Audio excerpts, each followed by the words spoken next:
ಅಯ್ಯಯ್ಯೋ, ಅಯ್ಯಯ್ಯಪ್ಪ, ಈ ರಜನಿ ಮನೆ ಬಿಟ್ಟು ಒಬ್ಬ ಪ್ಲಾನ್ ಮಾಡ್ತಿದ್ದಾಳಲ್ಲ. ಹೆಂಗಾರು ಮಾಡಿ ತಾಡಿಕ.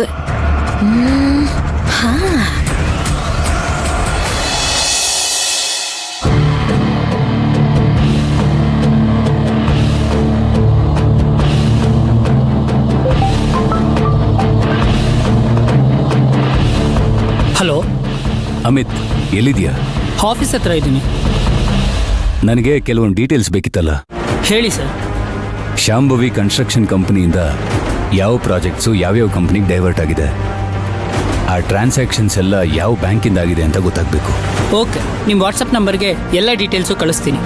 ಸ್ವಲ್ಪ ಅರ್ಜೆಂಟ್ ಇದೆ, ಬೇಗ. 2 ನಿಮಿಷದಲ್ಲಿ ಎಲ್ಲ ಡೀಟೇಲ್ಸು ನಿಮ್ಮ ನಂಬರ್ಗೆ ಕಳಿಸ್ತೀನಿ. ಆಯಿತು ಅಮಿತ್, ಥ್ಯಾಂಕ್ ಯು.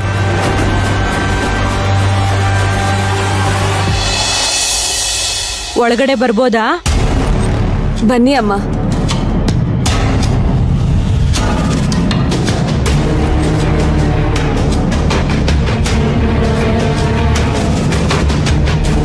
ರಜನಿ, ಯಾಕಮ್ಮ ನಾನ್ ನಿನ್ ರೂಮಿಗೆ ಬಂದಿರೋದು ನಿನಗಿಷ್ಟ ಆಗ್ಲಿಲ್ವಾ?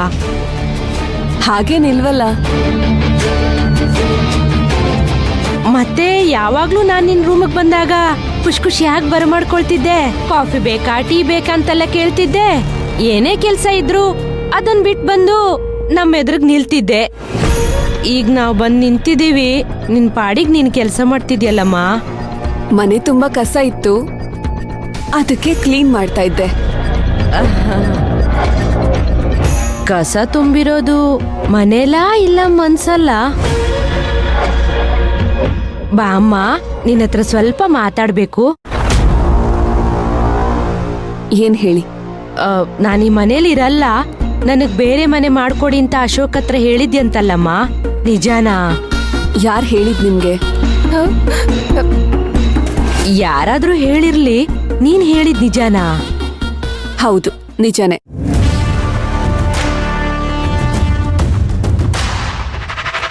ನೋಡಮ್ಮ ರಜನಿ, ನೀನ್ ಈ ಮನೆ ಬಿಟ್ಟು ಹೋದ್ರೆ ಅಶೋಕನ್ನ ಕಂಟ್ರೋಲ್ ಮಾಡಕ್ಕಾಗಲ್ಲ. ಅವನು ಶಿವಗಾಮಿಗೆ ಹತ್ರ ಆಗಿ ಅವಳಿಗೆ ಅನ್ಯೋನ್ಯವಾಗಿರ್ತಾನೆ. ಮತ್ತೆ ನಿನ್ ಜೀವನ ಅತಂತ್ರವಾಗುತ್ತಮ್ಮ. ಇಲ್ಲೇ ಇದ್ದು ಕೆಲ್ಸ ಸಾಧಿಸೋದು ಬುದ್ಧಿವಂತಿಕೆ ಅಲ್ವಾ? ನನ್ ಸ್ವಾರ್ಥಕ್ಕೋಸ್ಕರ ಶಿವಗಾಮಿ ಅವ್ರಿಗೆ ನೋವು ಮಾಡಕ್ಕಾಗಲ್ಲ. ಅಲ್ಲ, ಬೆಣ್ಣಿ ಕರ್ಗು ಟೈಮಂಗೆ ಮಡ್ಕೆ ಅಂತ ಕೊಡ್ದ. ತಾಳ್ಮೆಯಿಂದ ಇರಿಯಲ್ಲ. ಇನ್ನೇನ್ ಸ್ವಲ್ಪ ದಿನ ಬಿಟ್ರೆ ನಿಮ್ಗೂ ಅಶೋಕ್ ಅವರಿಗೂ ಮದಿ ಆತ. ಆಗಳಿಗ್ ನೀವು ಅಶೋಕನ್ ಹೆಂಡತಿ ಆಗಿ ಆಚಿಗೋಯ್ನಿ. ಈಗಳೇ ಆಚಿಗೋರೆ ನಿಮ್ಗೆ ಅಂತ ಹಕ್ಕು ಇಪ್ಪುದಿಲ್ಲ, ಮರ್ಯಾದೆ ಅಂತೂ ಸಿಕ್ಕುದೇ ಇಲ್ಲ. ಹೌದಮ್ಮ ರಜನಿ, ಇವಾಗ್ಲೇ ಜನಗಳೆಲ್ಲ ನಿನ್ ಬಗ್ಗೆ ಕೆಟ್ಟದಾಗ ಮಾತಾಡ್ತಿದ್ದಾರೆ. ನನ್ ಮಗಳಿಗೆ ಕೆಟ್ಟ ಹೆಸರು ಬರೋದು ನಂಗೊಂಚೂರು ಇಷ್ಟ ಇಲ್ಲ ಅಮ್ಮ. ಅದನ್ನ ನನ್ನಿಂದ ತಡ್ಕೊಳ್ಳೋದಿಕ್ಕೂ ಆಗೋದಿಲ್ಲ. ಅದೇನಾದ್ರೂ ಆಗಿರ್ಲಿ, ನನ್ನಿಂದ ಶಿವಗಾಮಿಯವ್ರು ಅನ್ಭವಿಸಿದ್ ನೋವು ಸಾಕು. ಬೇಕಾದ್ರೆ ನನ್ ಮಗ್ಳಿಗೂ ವಿಷ ಕೊಟ್ಟು ನಾನು ವಿಷ ತಗೊಂಡ್ ಸತ್ತೋಗ್ತೀನಿ.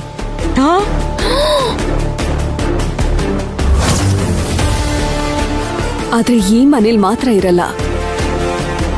ದುಡುಕಿ ಯಾವ ನಿರ್ಧಾರನೂ ತಗೋಬೇಡಮ್ಮ, ನನ್ ಮಾತ್ ಕೇಳು. ದಯವಿಟ್ಟು ಈ ವಿಷಯದಲ್ಲಿ ಯಾರು ನನ್ನ ಒತ್ತಾಯ ಮಾಡಬೇಡಿ. ಯಾರಿಗೋಸ್ಕರನೂ ನನ್ನ ನಿರ್ಧಾರನ ನಾನು ಬದಲಾಯಿಸಲ್ಲ.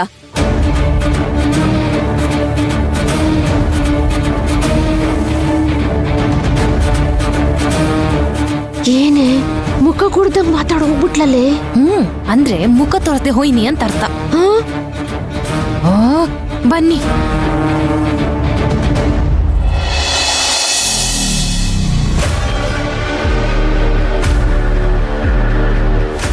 ನಮಸ್ಕಾರ ಸರ್. ಯಾರು ನೀವು?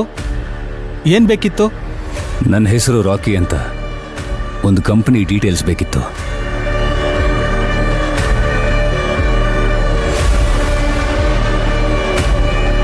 ಈ ಕಂಪನಿ ಯಾರ ಹೆಸರಲ್ಲಿದೆ, ರಿಜಿಸ್ಟ್ರೇಷನ್ ಅಡ್ರೆಸ್ ಏನು, ಆಮೇಲೆ ಒಂದು 6 ತಿಂಗಳು ಸ್ಟೇಟ್ಮೆಂಟ್ ಬೇಕು. ಈ ಕಂಪನಿಗೂ ನಿಮ್ಗೂ ಏನ್ ಸಂಬಂಧ? ಹಾಗೆಲ್ಲ ಏನೂ ಇಲ್ಲ. ಈ ಕಂಪನಿ ಬಗ್ಗೆ ಡೀಟೇಲ್ಸ್ ಬೇಕಿತ್ತು ಅಷ್ಟೇ. ಬೇಗ ನಾನು ಕೇಳಿದ ಡೀಟೇಲ್ಸ್ ಕೊಡಿ. ಬ್ಯಾಂಕಿಗೆ ಹೋಗ್ತಿರೋರ್ನ ಅಡ್ಡ ಹಾಕಿ ಡೀಟೇಲ್ಸ್ ಕೊಡು ಅಂದ್ರೆ ಎಲ್ಲಿಂದ ಕೊಡೋದು? ಯಾರ ಹತ್ರ ಬಂದು ಏನ್ ಕೇಳ್ತಿದ್ದೀರಾ? ಬ್ಯಾಂಕ್ ಮ್ಯಾನೇಜರ್ ಅಂದ್ರೆ ಅಷ್ಟು ಸದರನಾ ನಿಮ್ಗೆ? ನಾನೇನಾರು ಪೊಲೀಸಿಗೆ ಫೋನ್ ಮಾಡಕ್ಕಿಂತ ಮುಂಚೆ ಇಲ್ಲಿಂದ ಹೋಗ್ಬಿಡಿ. ಟೆನ್ಷನ್ ಆಗ್ಬಿಡಿ ಸರ್, ಏನಾದರೂ ಫಾರ್ಮಾಲಿಟೀಸ್ ಇದ್ರೆ ಮಾಡೋಣ. ಅಂದ್ರೆ ಅದೇ ಅಮೌಂಟ್ ಎಷ್ಟು ಬೇಕು ಅಂತ ಕೇಳಿ ಕೊಟ್ರಾಯ್ತು. ಏನ್ ಅನ್ಕೊಂಡಿದ್ಯಾ ನನ್ನ ಬಗ್ಗೆ? ನಾನ್ ಬ್ಯಾಂಕನ್ನೇ ನಡೆಸ್ತೀನಿ ನಾನು. ನನಗೆ ದುಡ್ಡು ಆಫರ್ ಮಾಡ್ತೀಯಾ? ನನಗೆ ಎಷ್ಟು ಕ್ಲೀನ್ ಇಮೇಜ್ ಇದೆ ಅನ್ನೋದು ಗೊತ್ತಾ ನಿನಗೆ? ನಾನು ಎಂಥವನು ಅಂತ ಆಚೆ ಹೋಗಿ ಕೇಳ್ಕೊಂಡು ಬಂದು ನನ್ನ ಹತ್ರ ಮಾತಾಡು. ನೀವು ಎಂಥವ್ರು ಅಂತ ಆಚೆ ಹೋಗಿ ಕೇಳೋ ಅವಶ್ಯಕತೆ ಇಲ್ಲ ಸರ್. ರಾವಣ್ ಅಂತ ಒಬ್ರು ರಿಯಲ್ ಎಸ್ಟೇಟ್ ಮಾಫಿಯಾ ಡಾನ್ ನೆನ್ಪಿರ್ಬೇಕಲ್ಲ. ಅವರು ಒಂದು ಫೋರ್ಜರಿ ಡಾಕ್ಯುಮೆಂಟ್ಸ್ ಕೊಟ್ಟು ಲೋನ್ ಕೇಳಿದ್ರು. ಅದಕ್ಕೆ ದುಡ್ಡು ತಗೊಂಡು ಲೋನ್ ಸ್ಯಾಂಕ್ಷನ್ ಮಾಡಿದಂಥ ಸತ್ಯವಂತ ನೀನೇ ತಾನೆ? ಅದಕ್ಕೆ ದುಡ್ಡು ಕೊಡಕ್ಕೆ ನಾನು ನಿಮ್ಮ ಮನೆಗೆ ಬಂದಿದ್ದು ನೆನ್ಪಿದೆಯಾ?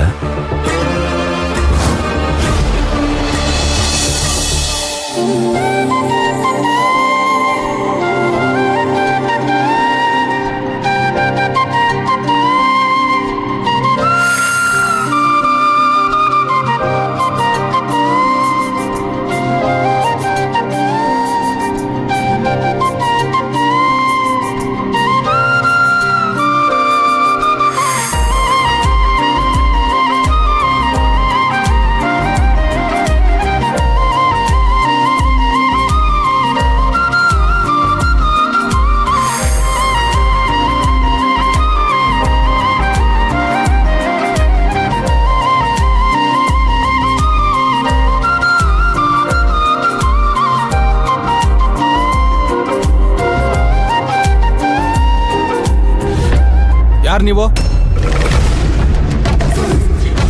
ನನ್ನ ಹೆಸರು ರಾಕಿ ಅಂತ. ರಾವಣ್ ಬೈ ನಿಮ್ಗೆ ಇದನ್ನು ಕೊಡಕ್ಕೆ ಹೇಳಿದ್ರು. ಎಷ್ಟಿದೆ? 6 ಲಕ್ಷ ಕ್ಯಾಶು ತಲುಪಿದೆ ಅಂತ ರಾವಣ್ ಬೈಗೆ ಫೋನ್ ಮಾಡಿ ಹೇಳಿ.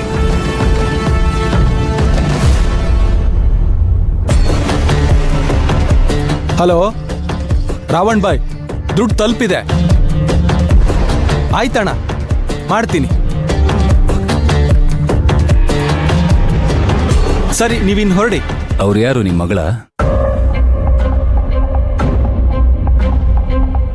ಅವಳ ಬಗ್ಗೆ ಯಾಕೆ ಕೇಳ್ತಿದ್ದೀರಾ? ನಿಮ್ಮ ಮಗಳು ನಂಗೆ ಇಷ್ಟ ಆದ್ಲು. ನೀವು ಅಂದ್ರೆ ದೊಡ್ಡವ್ರನ್ನ ಕರೆಸಿ ಮಾತಾಡಿಸ್ತೀನಿ. ಏಯ್, ಡಿಪಾರ್ಟ್ಮೆಂಟ್ ಅಲ್ಲಿ ಪ್ರೆಷರ್ ಬಿದ್ರೆ ಎನ್ಕೌಂಟರ್ ಆಗೋ ಪೊರ್ಕಿ ನೀನು? ನಿನಗೆ ನನ್ ಮಗಳು ಬೇಕಾ? ಏನ್ ಯೋಗ್ಯತೆ ಇದೆಯೋ ನಿನ್ಗೆ? ಗಿಳಿ ತರ ಇರೋ ನನ್ ಮಗಳನ್ನ ನಿನ್ನಂತ ಹದ್ದು ಕೊಡ್ಬೇಕಾ? ಹೋಗೋ, ಗೆಟ್ ಔಟ್.